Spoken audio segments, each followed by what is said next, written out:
va conduire son peuple dans un culte de louange et d'adoration hebdomadaire.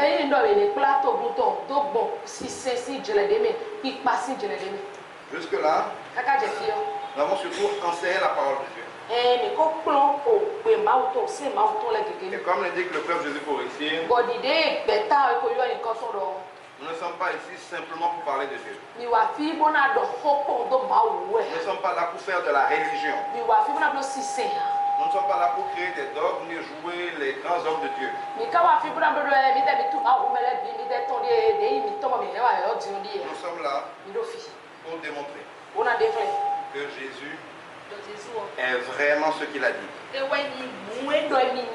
Qu'est-ce qu'il a dit qu'il était? Il a dit qu'il est la vie. Ça veut dire que quelqu'un qui a Jésus ne peut pas ne pas avoir la vie. Ne peut pas être mourant. Ne peut pas être triste. Ne peut pas être stérile dans tous les domaines. Jésus a dit qu'il est la solution. Ça veut dire que quelqu'un ne peut pas avoir Jésus et n'avoir que des problèmes qui n'ont jamais de solution. Jésus a dit qu'il est le chemin. Donc quelqu'un ne peut pas avoir Jésus et se sentir perdu. Ne pas savoir d'où il vient, ne pas savoir où il va, ne pas savoir pourquoi il va, et ne pas savoir comment faire, par quel chemin prendre pour arriver où il veut. Jésus a beaucoup de choses. Il est la guérison. Il est la joie en abondance. Il est le maître de l'or et de l'argent. Mais comment se fait-il alors que des chrétiens qui sont assidus, qui sont tout le temps au culte, qui sont tout le temps à l'église, qui sont tout le temps en veille de prière, qui jeûnent plus que le monde, sont toujours malheureux. Leur vie regresse. Rien ne va. Leur vie n'est pas un témoignage. On ne voit pas de fruit de Dieu en eux. Pourquoi? Parce que ça veut dire que Dieu a menti, qu'il a changé, qu'il n'est plus ce qu'il disait qu'il était. Non, ça ne veut pas dire ça. Ça veut dire qu'on ne connaît pas Dieu. Si vous prenez un ordinateur, ceux qui savent l'utiliser vous diront tout ce que ça peut faire. Il n'y a presque rien aujourd'hui qu'on ne peut pas faire avec un ordinateur. Mais pour l'utiliser, pour le découvrir, pour en jouir, il faut avoir appris à l'utiliser. Si je prends un illettré, je lui offre le dernier Macintosh. Il n'y a même pas de courant dans son village. Il ne pourra même jamais l'allumer. Il me dira que le Macintosh ne sert à rien. Un ordinateur qui coûte 3 millions, 4 millions, qui est merveilleux, va déjà certains ont la lumière. Ils ne savent même pas qu'il faut brancher. Ils ne savent pas ce qu'on appelle clavier, qu'est-ce qu'on appelle centrale de sabre. Et ceux qui en ont, ils allument l'ordinateur, comme la plupart des gens. S'ils font trop, ils vont faire Facebook, ils vont envoyer leur mail et puis ils vont faire autre. C'est avec l'ordinateur qu'on envoie les fusées que les gens vont sur la lune. Aujourd'hui, ce n'est pas l'ordinateur qu'on fait la guerre. Les choses les plus compliquées du monde se font par l'ordinateur. Mais tout le monde a un ordinateur, peu de gens savent l'utiliser. Est-ce que ça veut dire que l'ordinateur n'est pas bon? Ça veut dire que pour un ignorant, l'ordinateur ne sert à rien. C'est pareil pour Dieu. Dieu est puissant. Il est omnipotent. Il peut tout. Vous ne finirez avant de mourir jamais de découvrir à quel point il est puissant. Mais autant Dieu est puissant pour tout le monde, autant il ne vous servira à rien si vous ne le connaissez pas. Il ne vous servira à rien si vous ne savez pas l'utiliser. Ce n'est pas parce que vous êtes chrétien depuis 20 ans que vous connaissez Dieu. Ce n'est pas parce que vous connaissez toutes les fêtes religieuses, vous avez des chapelets, des livres de prière. Ce n'est pas ça qui fait de vous un enfant de Dieu. Dieu, c'est concret. Dieu, il est vivant. Pour jouir de Dieu, il faut connaître Dieu. Il faut être en alliance avec Dieu. Quand Dieu demande de démarrer des cultes, mais ça ne tenait qu'à moi, je ne l'aurais jamais fait, je vais laisser ça à d'autres. Je me serais contenté d'être un enseignant et j'aurais laissé les cultes. Mais Dieu a dit de vous faire aussi des cultes. On va les faire aussi. Mais franchement, il n'est pas question que quelqu'un sorte de sa maison tous les dimanches pour venir bavarder et croire qu'il est en train de servir Dieu ici.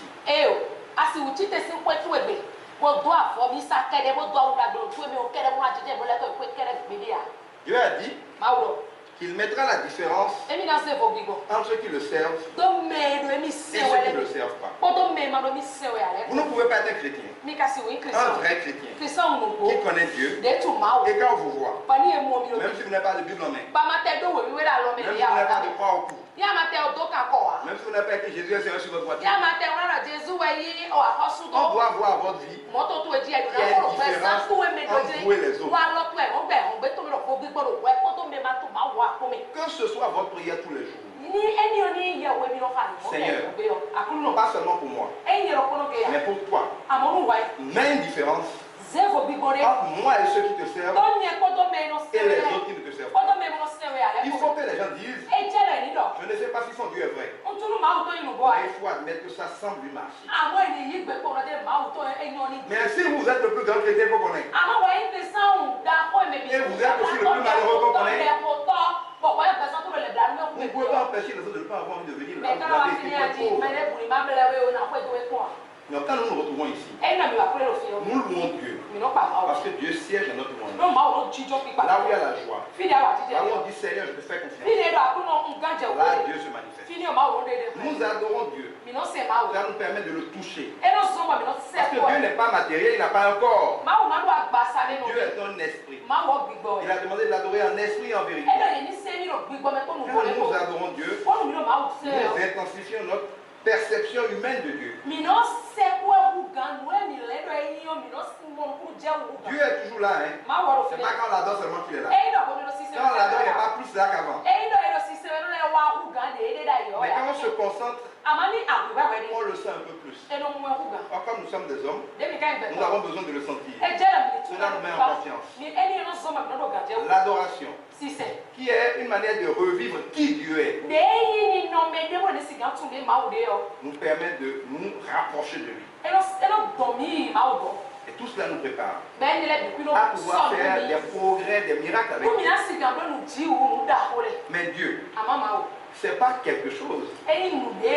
Dieu n'est pas seulement quelque chose d'intangible. Je vous propose qu'on lise ensemble l'évangile de Jean au début. Alors, dans Jean, si quelqu'un n'a pas été suivre, c'est peut-être même plus simple de suivre l'évangile de Jean. Alors,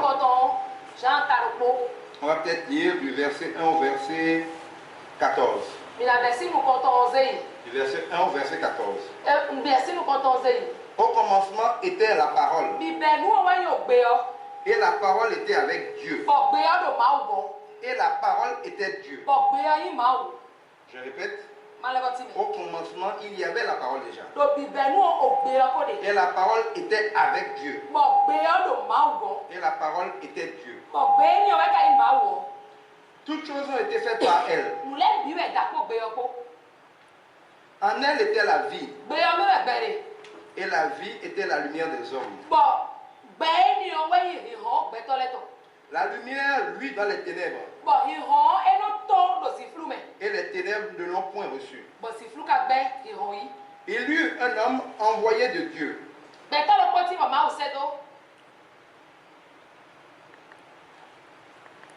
Son nom était Jean. Il vint pour servir de témoin, pour rendre témoignage à la lumière, afin que tous crussent par lui. Il n'était pas la lumière, mais il fut envoyé pour rendre témoignage à la lumière. Cette lumière était la véritable lumière, qui éclaire tout homme venant dans le monde. Elle était dans le monde, et le monde a été fait par elle. Et le monde ne l'a point connue. Elle est venue chez les siens et les siens ne l'ont point reçue. Mais à tous ceux qui l'ont reçu, à ceux qui croient en son nom, elle a donné le pouvoir de devenir enfants de Dieu. Lesquels sont nés non du sang, ni de la volonté de la chair, ni de la volonté de Dieu, non, ni de la volonté de l'homme, mais de Dieu. Arrêtons-nous là au verset 13. Qu'est-ce que cela veut dire? La parole. Comme on a dit tout à l'heure, le B et non pas le Ho de Dieu. La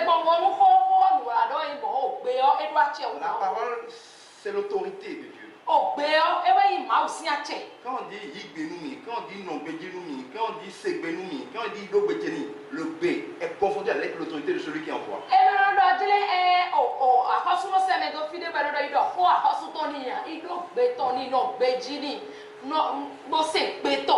La parole est entièrement Dieu et a toujours été avec Dieu. C'est pas la parole que Dieu a fait tout.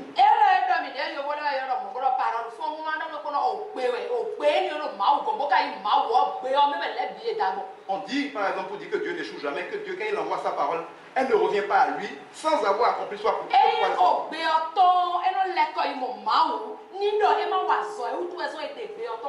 donc Dieu c'est la parole de Dieu. L'une des choses les plus tangibles que Dieu nous a donné pour le cerner, c'est sa parole. Donc, si vous voulez comprendre Dieu, vous voulez fonctionner avec Dieu, vous devez méditer la parole de Dieu jour et nuit. Parce que la vie est un grand tribunal.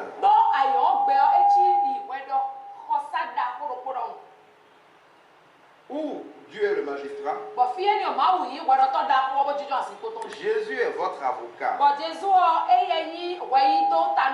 Vous, il ne faut pas vous blaguer, vous êtes l'accusé. Satan est le procureur.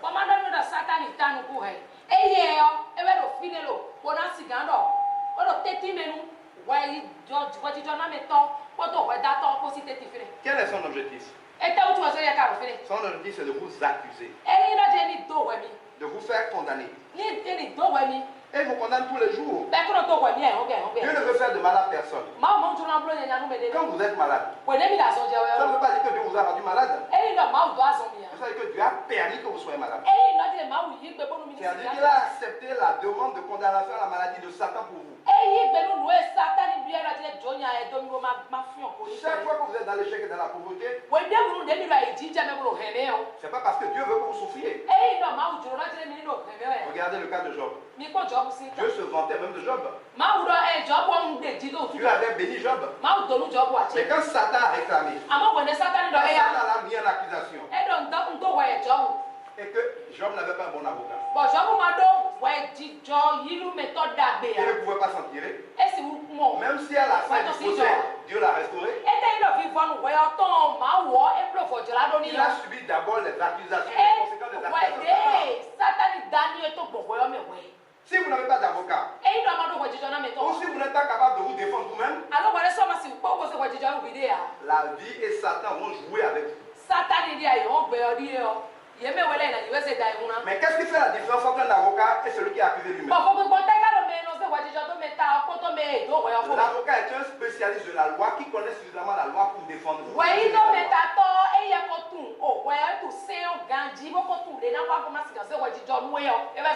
Cela veut dire qu'en Jésus, c'est vrai que chacun de nous doit connaître la loi. Chacun de nous doit être un expert de la parole pour se défendre contre Satan. Chacun de nous doit connaître la parole pour savoir comment invoquer Dieu et avoir raison. Prier Dieu, c'est quoi? C'est aller au tribunal de Dieu et faire une requête. Je demande en vertu de telle loi que telle chose soit accordée. Si vous ne connaissez rien à la loi, vous n'avez aucune chance d'obtenir quoi que ce soit au tribunal. C'est vrai que nous avons tous un avocat. Mais il y a des gens qui savent même pas comment appeler leur avocat. Et même si votre avocat est là, vous connaissez le nombre de choses sur la loi, on veut vous arrêter, votre avocat n'est pas là. On veut savoir suffisamment la loi que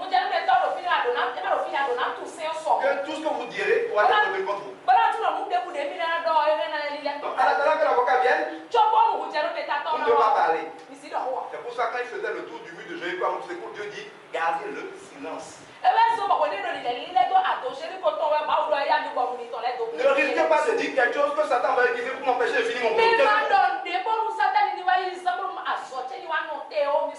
La vie et la mort sont au pouvoir de la langue. Faites attention à votre bouche. Vous laissez votre avocat travailler. Donc, nous allons revenir. Donc, vous devez retenir que la parole. C'est-à-dire que nous partageons le mercredi et le jeudi en profondeur. En profondeur à 19h. Et ce que nous allons partager plus de manière superficielle, mais pour exhorter les gens les dimanches, n'est pas quelque chose. Ce n'est pas des mots. Ce n'est pas un livre. C'est Dieu, fait parole, fait consigne, fait loi, fait recommandation.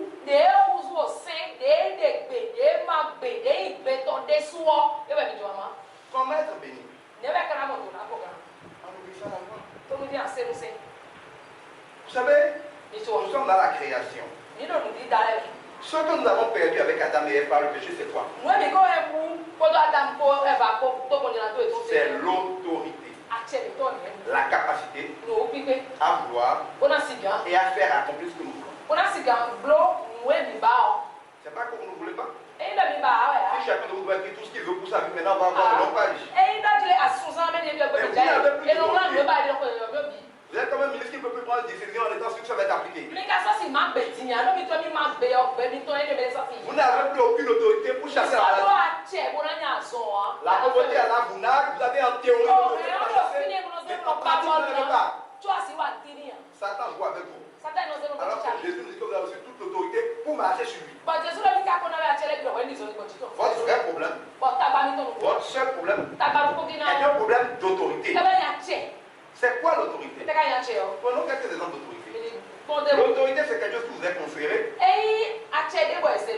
qui va avec des droits, et qui va avec des devoirs.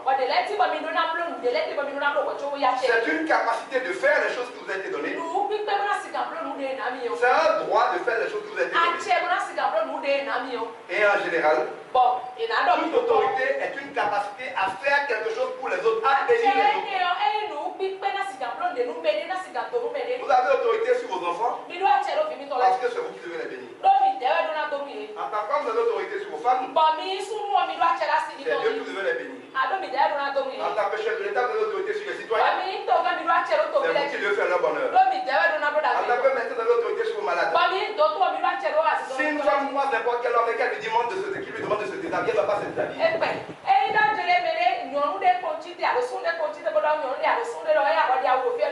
Pourquoi tu me demandes de se déshabiller? Mais quand tu vas chez ton docteur, il a reçu l'autorité de te soigner. Que c'est lui qui a reçu l'autorité de faire partie à ma vie. Tu es obligé de te déshabiller. Si je te pose une question, alors tu vas mentir à ton mari peut-être. Si tu veux bénéficier de sa capacité de te guérir, tu dois te soumettre à lui. L'autorité a reçu une capacité pour te bénir et a le devoir de te bénir.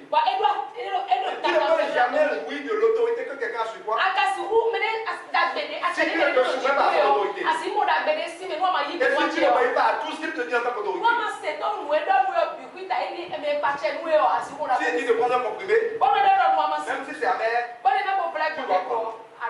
Quand tu refuses de prendre le comprimé, tu as refusé la capacité qu'il a de te soigner.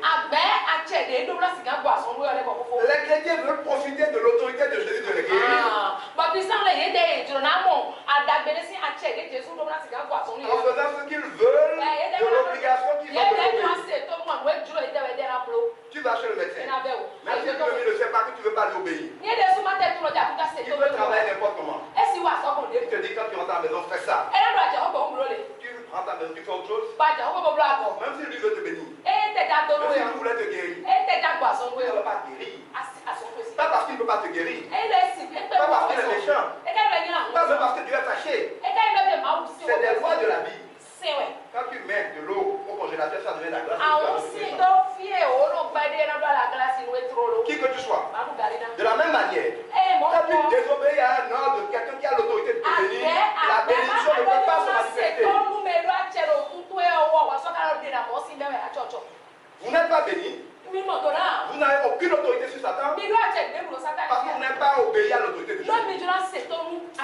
Vous ne l'écoutez pas. Quand il vous déshabille, vous ne voulez pas vous déshabiller. Il dit ton cœur. Sonde ton cœur. Déshabille-toi, je vois tes péchés, on va les enlever. Je vais les opérer. Jésus, ça ne te concerne pas. Regarde, moi je suis un bishop, je suis un grand chrétien. J'ai fait mon baptême, j'ai fait ma communion, ma déclaration solennelle. Ne pose aucune autre question, Jésus, ça ne te concerne pas. Quand tu as dit ça, lui, la d'autres personnes à soigner. Tu vas rester avec ta maladie. De la même manière, celui qui a l'autorité, il a l'autorité parce qu'il est capable de vous bénir. Tu vas supporter tout ça de ton médecin. D'autant plus qu'il a la réputation d'être infaillible et de bien guérir. Mais s'il est connu que ce docteur, dans tous les cas, quoi qu'il fasse, on ne guérit pas, personne ne va supporter et accepter d'aller subir ça de lui.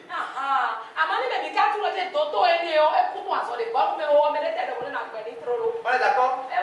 Mais vous là, votre autorité sur le monde, votre autorité sur la création, votre autorité sur Satan, votre autorité sur le péché, dépend de ce que vous avez fait jusque-là de votre capacité. Dieu est notre autorité.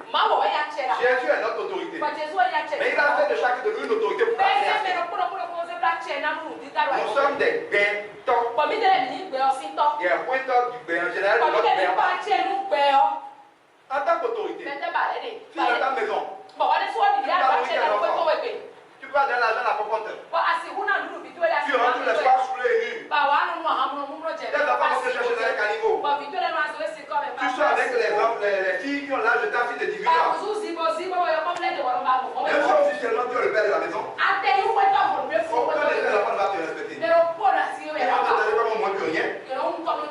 Et tu ne pourras rien faire. C'est pareil dans la vie. La création se moque de vous. Satan va avec vous. La maladie ne connaît pas votre autorité. La pauvreté ne connaît pas votre autorité. Les soucis ne connaissent pas votre autorité. Parce que vous avez fait quoi de votre autorité? Si vous êtes des papas du côté de votre autorité chrétienne, la maladie vous n'a qui toi tu es pour me parler. Tu dis que tu as vu tout pouvoir. Et tu vas tout autant être saoulé.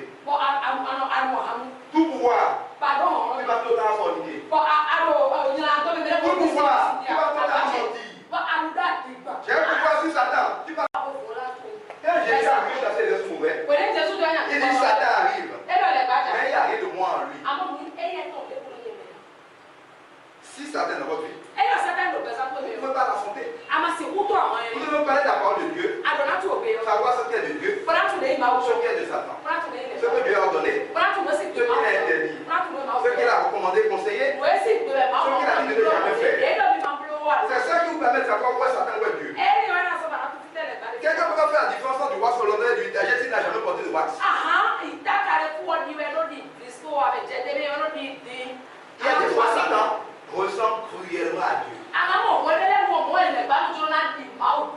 Tellement qu'il essaie d'aller tenter Jésus même en lui manipulant la parole de Dieu pour le piéger. Si vous n'êtes pas un expert de la parole de Dieu, si vous ne la méditez pas jour et nuit comme Josué pour connaître tout ce qu'il y a dedans et pour l'appliquer, vous échouerez dans toutes vos entreprises. Parce que Satan viendra régulièrement et tout le temps dans votre journée prendre le contrôle de votre vie. Oh, Dieu nous dit que Satan ne vient pour que vous tuez, égorgez, détruisez. Quand vous donnez le contrôle à Satan, ce n'est pas que vous verrez. Personne n'a jamais pété son volant à Satan pour rire après. Attention. Mais on ne résiste pas au péché. On fuit le péché. C'est l'erreur de beaucoup de chrétiens. Dieu nous dit, résistez à Satan. Et Satan, là, tu le regardes, il fout son nom de Jésus. Mais Jésus lui m'a dit que tout ce qui est du péché là, être garçon, c'est fuir. Tu sais que tu étais un grand alcoolique. Et tu en es sorti, gloire à Dieu. Tu dis maintenant je suis fort. Regardez dans le bar,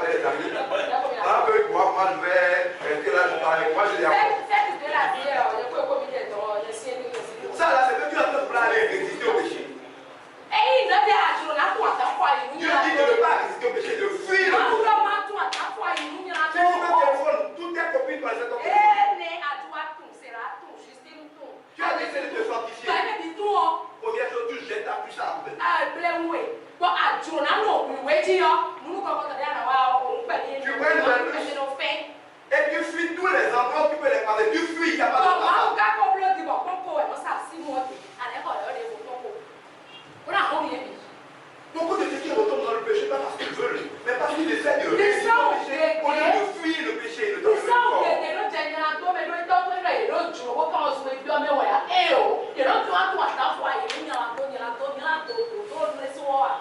L'autre chose que vous devez savoir, quand on dit qu'il faut mieux marcher dans la vie de parler. Parce que quand l'un tombe, l'autre doit le redresser. Déjà marcher avec le Saint-Esprit. Quand vous êtes tenté, dans la tentation, le Saint-Esprit va nous fortifier. Généralement, ne vous tenez pas sur le chemin des pécheurs. Si vous êtes un chrétien, et que tous vos amis sont des viveurs, vous allez bien finir. Si vous voulez changer de vie, changer d'amis. Ayez des amis comme vous voulez être. Pas comme des amis comme vous étiez. Pas des amis comme vous étiez. Quand vous allez devenir très très fort dans la foi, idéalement avec quelqu'un qui est fort dans la foi avec vous, vous pourrez aller vers les gens que vous aviez laissés. Mais tu ne peux pas venir de naître de nouveau. Ne pas savoir solidaire qu'un bébé spirituel. Et aller dormir par les drogues quand tu vas résister.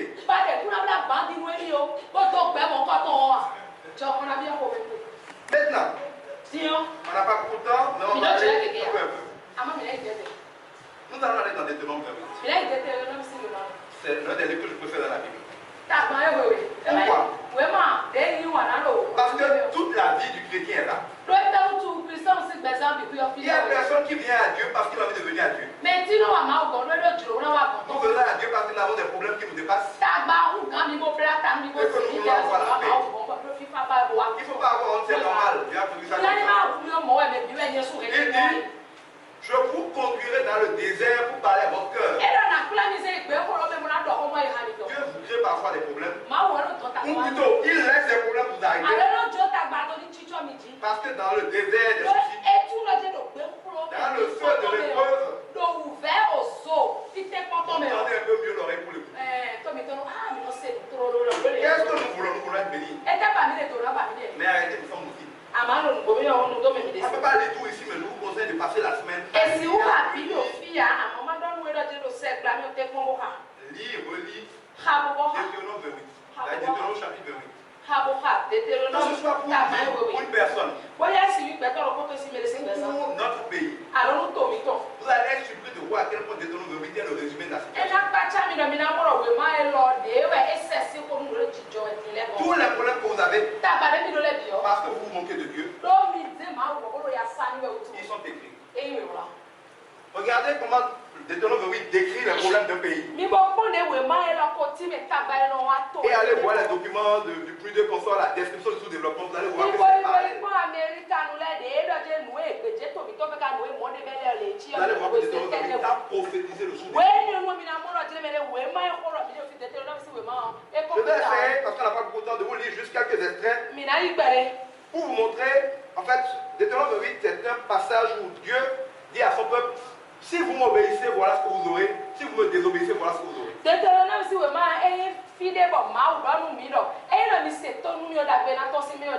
Il n'a pas dit que si le pasteur prie pour vous,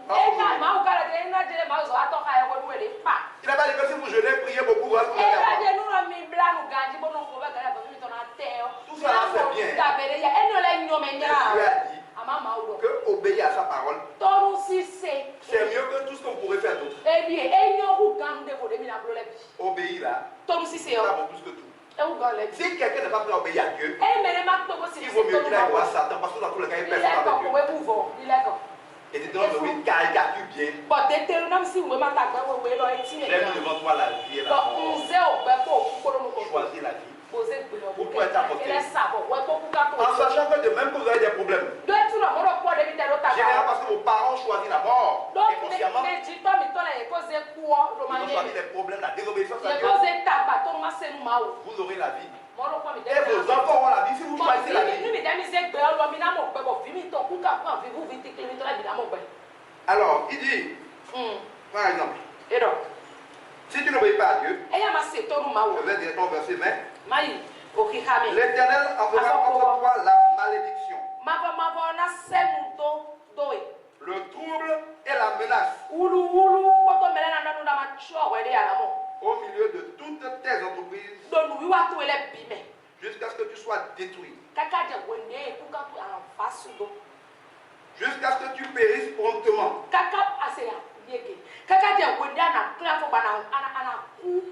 À cause de la méchanceté de tes actions.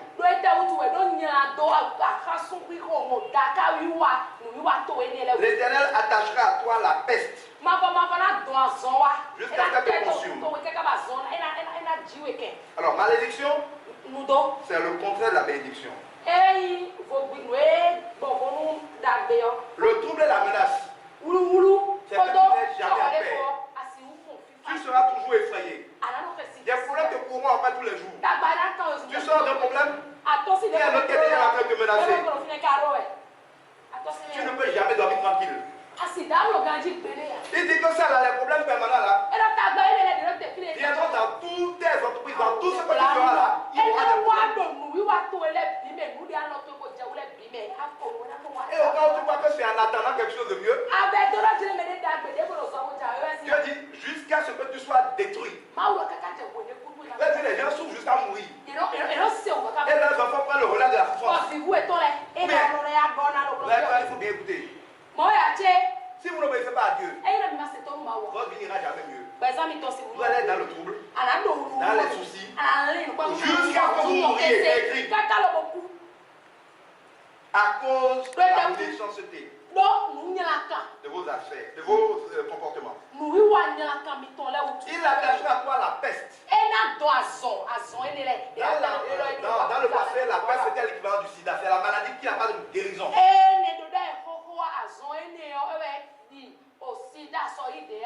Des choses comme la pauvreté sont des maladies que Dieu vous donne que s'il n'a pas de médicaments. Jusqu'à ce que tu meurs. Au verset 22, il parle de fièvre. La fièvre. Qu'est-ce qu'on dit aujourd'hui? Les temps sont chauds. Tout est chaud là. C'était pour se dire dans cette envie. Tout est chaud. C'est la fièvre, inflammation. C'est quoi l'inflammation? Un petit quelque chose que pique. Ça gonfle. Ça divise. Un petit problème. Quand l'enfant de Dieu gifle, ça disparaît. La tâche va devenir une montagne qui va t'écraser. Chaleur brûlante, dessèchement. Il dit gangrène. Vous allez dire à la maison. C'est quoi gangrène? Une petite plaie qui au lieu de guérir. Là où quelqu'un est blessé, il ne rien dedans, le lendemain c'est guéri. Chez toi, si tu n'obéis pas à Dieu, ça va grandir, ça va pourrir, ça va grossir. Si c'est sur le pied, ça prend jusqu'à ton pied, ça va jusqu'à la cuisse, ça coupe la cuisse.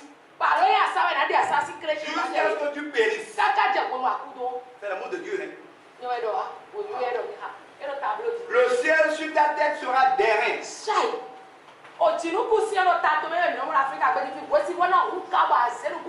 Et la terre sous tes pieds sera de fer. Si le ciel est d'airain, ça veut dire qu'il n'y a pas de pluie. Ça veut dire que Dieu n'enverra rien sur toi. Le ciel est verrouillé. Tu pries, tu ne pries pas.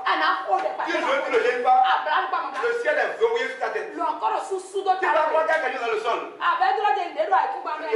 Le sol est de fer. Tu ne peux même pas l'amour pour se mettre quelque chose. Dieu te verrouille en haut. Il te verrouille en bas. Comme le dit David, où te cacheras-tu loin de Dieu? Où tu vas te cacher loin de Dieu? L'Éternel te fera battre par tes ennemis. Tu sortiras contre par un chemin, tu fuiras par sept.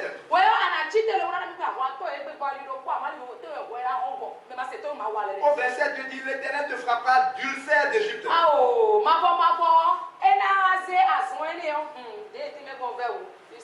D'ulcère. L'ulcère, il y a deux formes. Il y a l'ulcère qui fait que ton ventre est en plaie. Ça dit quoi, ton ventre est en plaie? Tu ne peux rien jouir de la vie. Mais si par hasard tu voles de bonnes choses là, que Dieu t'a pas donné, Dieu te donne la peine. Il y a l'ulcère sur la peau. De gros boutons partout comme de la gale. Tu vas partout, les gens vont te couler au regard. Tous ceux qui auraient pu vouloir te bénir, quand ils te voient, ils vont fuir. Des hémorroïdes. Chapitre verset 27. Elle dit que ne veut pas t'asseoir et avoir le pot. Ou bien, c'est quand tu as mangé de mauvais sans la volonté de Dieu. Tu vas pleurer pour sortir ça. Mais toi, sortir. Quand dit enfant et vous là, tu peux pas vous, tu peux pas t'asseoir. De la gale et de la teigne. Tu vas passer ta journée à te gratter. Pendant que tu te grattes avec tous ces pots là, tu peux te couper ta bigage. Et il met à la fin du verset 27. Donc tu le pourras guérir. Ça dit Dieu donne. Et tu vas pas faire de fatiguer. Ça ne partira pas. L'Éternel te frappera de délire. Vous voyez, les gens ne connaissent rien à Dieu. Ils sont en train de niaiser Dieu ainsi, Dieu ça. Ils sont en train de délirer comme au fou là. C'est ça le délire. Dieu n'existe pas. C'est chacun qui est son Dieu. C'est ça le délire.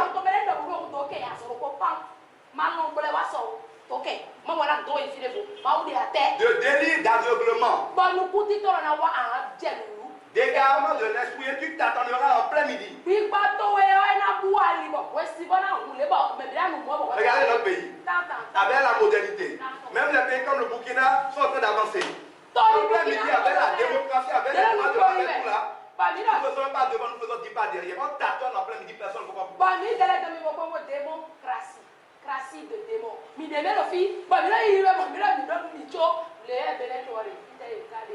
Tu n'auras point de succès dans tes entreprises.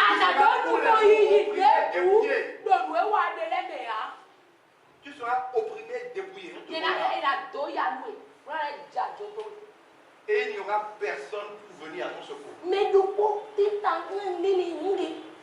annonce ce problème et il annonce que personne ne peut t'en sortir.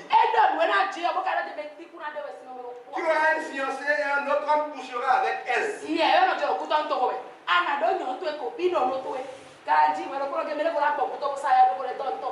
Et un autre homme couchera avec elle. Tu bâtiras une maison et tu ne l'habiteras pas. Tu lances ton projet. Quelqu'un qui a plus d'argent que toi vient vous.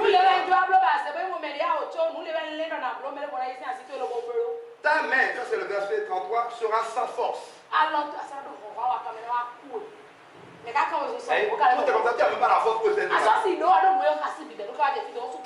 Tu mettras dans ton champ beaucoup de semences et tu feras une faible récolte car les sauterelles les tueront. C'est la définition au fond de Wamamono, celui qui sème sans récolter. Wamamono là, c'est ça qu'on dit non? Wamamono, celui qui fait sans résultat. C'est la conséquence de la prophétie en Deutéronome 28. L'étranger qui sera, verset 43, qui sera au milieu de toi, s'élèvera toujours plus au-dessus de toi.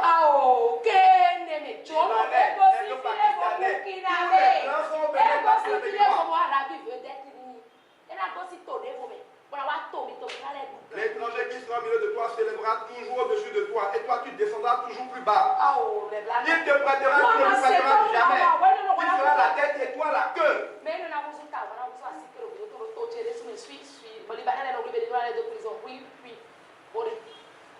Il dit à ce moment-là, au verset 54, l'homme d'entre vous le plus délicat, le plus habitué à la mollesse, aura un œil sans pitié pour son frère. C'est-à-dire que dans ce moment-là, tout le monde mange, tout le monde, il y a plus d'amitié, il y a plus d'amour, il y a plus de fraternité.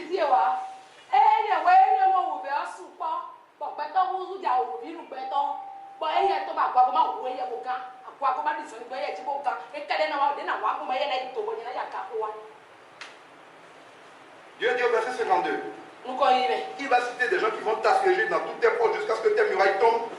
C'est haute et forte muraille sur lesquelles tu auras placé ta confiance. Avec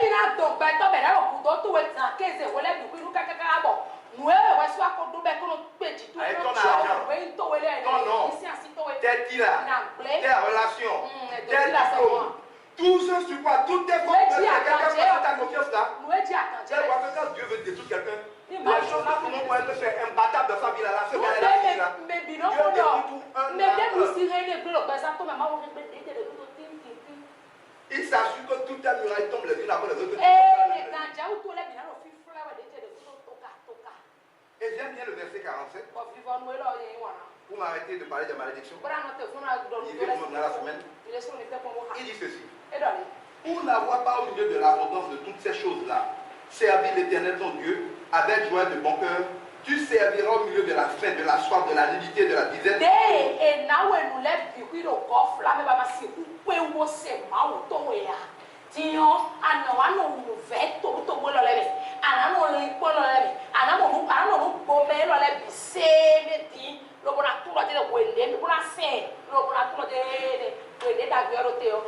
On a beaucoup d'histoires, le Niger, le Mali, même dans les actes des apôtres, on y reviendra plus tard. Vous êtes chrétien, vous êtes en paix. Bonne santé, bon travail. Vous pouvez aller à la télé, à la radio, prier, personne ne vous persécute.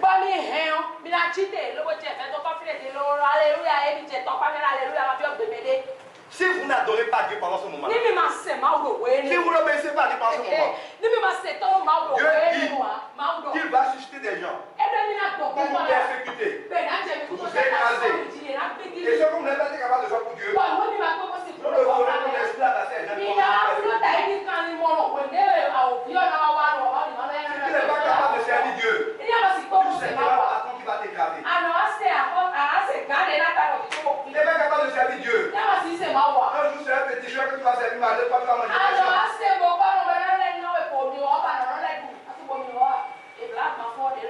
Si vous avez l'argent, vous ne servez pas Dieu. Vous allez être l'esclave de quelqu'un que vous ne voulez jamais servir. Et parce que la parole de Dieu ne sort jamais, ça accomplit ce point. Si tout ça là se retrouve dans votre vie, ce n'est qu'un accomplissement de cette prophétie au total. Mais la bonne nouvelle, c'est qu'à la croix, Dieu nous a redonné la capacité de nous faire pardonner. Il est aussi rouge que puisse être nos péchés, par son sang nous devenir blanc. Aussi noir que soit notre culpabilité, nous avons la venue pour être blanchi. Si tu confesses tes péchés, il est prêt et prompt à te pardonner. Dieu dit dans sa Bible que si vous vous repentez de vos péchés, il va se repentir du mal qu'il était en train de vous faire. Il n'a jamais dit que si tu pries beaucoup, il va se repentir de la désobéissance. Il faut prier, c'est bon. Mais ce qui fait que Dieu va arrêter la malédiction de votre vie, c'est de revenir à l'obéissance. Il dit à l'Éternel de Dominique chapitre au premier verset, si tu obéis à la voix de l'Éternel ton Dieu, en mettant en pratique tous ces commandements que je vais prêcher aujourd'hui, l'Éternel ton Dieu te donnera la supériorité sur toutes les nations.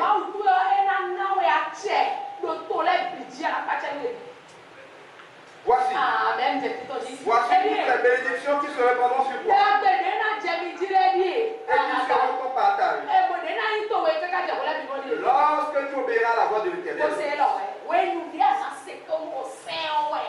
tu seras béni dans les villes et dans les campagnes. Le fruit de ton sol, le fruit de tes troupeaux, de tes portées, tu seras béni. Tu seras béni à ton arrivée, tu seras béni à ton départ. L'Éternel te donne la victoire sur tes ennemis. Ils sortiront contre toi par un chemin, mais ils fuiront par cette chemin. L'une de mes préférées, l'Éternel ordonnera la bénédiction d'être avec toi dans tes greniers, dans toutes tes entreprises.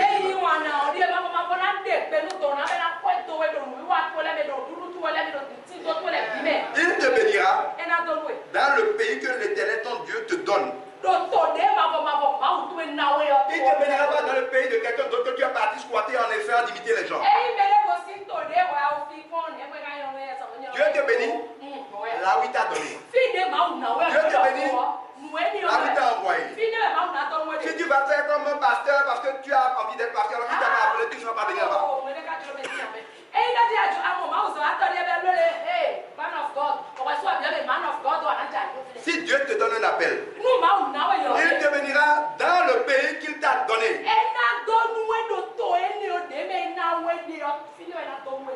sera pour l'Éternel un peuple saint.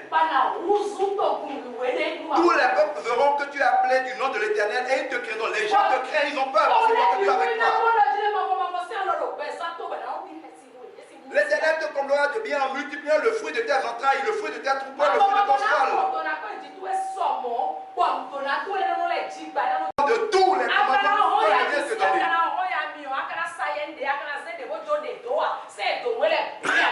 Pour aller auprès d'autres dieux. Les autres dieux, c'est quoi? Tu pourrais la politique pour être sauvé. C'est un autre Dieu. Tu crois qu'avoir beaucoup de femmes va te rendre heureux? C'est un autre Dieu. Tu crois que si tu as beaucoup d'argent, tous tes problèmes vont disparaître? C'est un autre Dieu. Tu penses que la femme maçonnerie, la rose, je ne sais pas trop quoi, va te sauver? C'est un autre Dieu. Tu penses que le jeûne va te sauver? C'est un autre Dieu. Il y a des gens qui pensent que la pauvreté va les sauver. Ils disent, il y a des gens qui sont partis jusqu'à idolâtrer la pauvreté comme une vertu qui bénit. Vous n'avez pas vu les gens? Moi, quand je me suis dit, oui, ouais, il n'a jamais souffert. Nous, on a souffert, donc Dieu va nous bénir. Donc, celui qui souffre là, c'est une vertu que Dieu bénit par.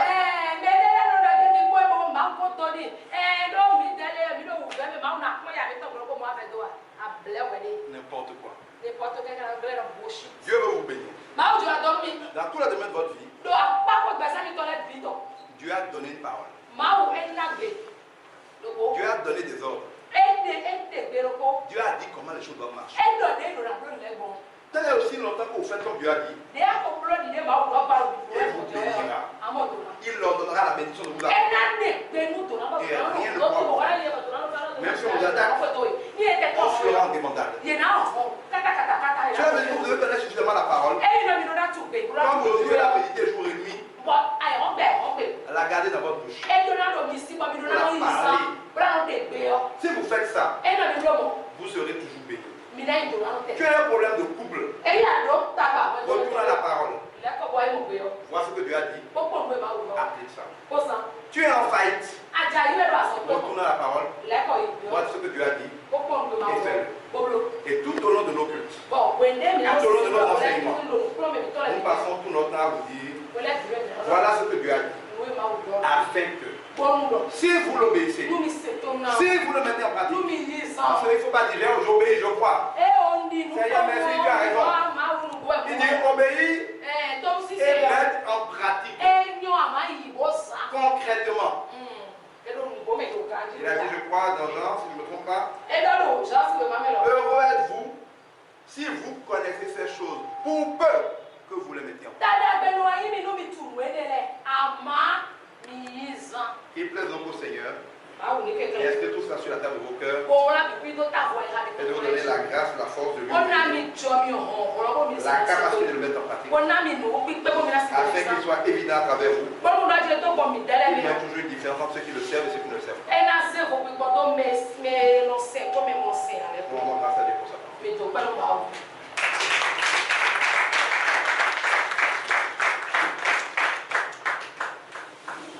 Excellent Père de gloire, nous venons te dire merci. Merci Seigneur parce que tu étais avec nous. Nous t'avons obéi, nous t'avons adoré Seigneur, nous t'avons loué. Nous savons que tu étais là du début à la fin. Qu'il te plaît Seigneur d'accepter notre action de grâce. Merci parce que tu as été avec nous. Et parce que nous savons que ce que tu as commencé avec nous, tu le termineras. Nous savons que les portes que tu as ouvertes, personne ne peut les fermer. Nous savons Seigneur que tu es fidèle à ta parole, que tu l'accomplis toujours. Et c'est pour ça que je prophétise que tu mettras définitivement, clairement, de manière ostentatoire, la différence entre tous ceux qui te servent et ceux qui ne te serviront pas au nom de Christ Jésus. S'il te plaît Seigneur de donner à chacun de nous ici la révélation, car quand tu nous révèles les choses, c'est toujours mieux que quand nous les entendons, de ta parole, de ta volonté, de tes lois. Que tu nous donnes le zèle, que tu nous donnes la force pour pouvoir y obéir et que tu nous donnes la grâce de récolter dans nos vies les bénédictions qui en découlent. Que cette semaine soit une semaine de faveur au nom de Christ Jésus. Que ce soit une semaine où toutes ces cités disparaissent. Une semaine où notre esprit voit, où nos oreilles entendent, où nous comprenons les choses. Une semaine où toutes nos limitations, tous nos handicaps sont maintenant vaincus et remplacés par la capacité. Car oui Seigneur, en toi nous pouvons tout. Merci Seigneur parce que tu fais de nous des soldats zélés pour ta parole. Tu fais de nous des annonceurs de bonnes nouvelles, qui partagent aux autres le salut, qui ont l'amour d'amener les autres au Seigneur. Seigneur, fais de nous des gens qui te servent afin que tu puisses nous bénir. Donne-nous la grâce Seigneur d'avoir une claire révélation de l'alliance avec toi. Nous ne pouvons pas être simplement des des gens qui viennent là, des distributions de bénédictions. Mais nous demandons des gens qui sont en alliance avec toi. S'il te plaît, Seigneur, toi qui sais toutes choses dans notre vie, de nous conduire par cet amour avec toi. Sois béni, Seigneur. Accompagne chacun de nous chez lui. Qu'il retrouve sa maison, ses affaires en paix et en joie. Que cette semaine soit une semaine de victoire. Que nous allons témoigner la semaine prochaine, encore dimanche prochain, à 19h, en te louant. Merci, Seigneur, parce que tu as fait tout cela. Au nom de Jésus, nous t'avons prié.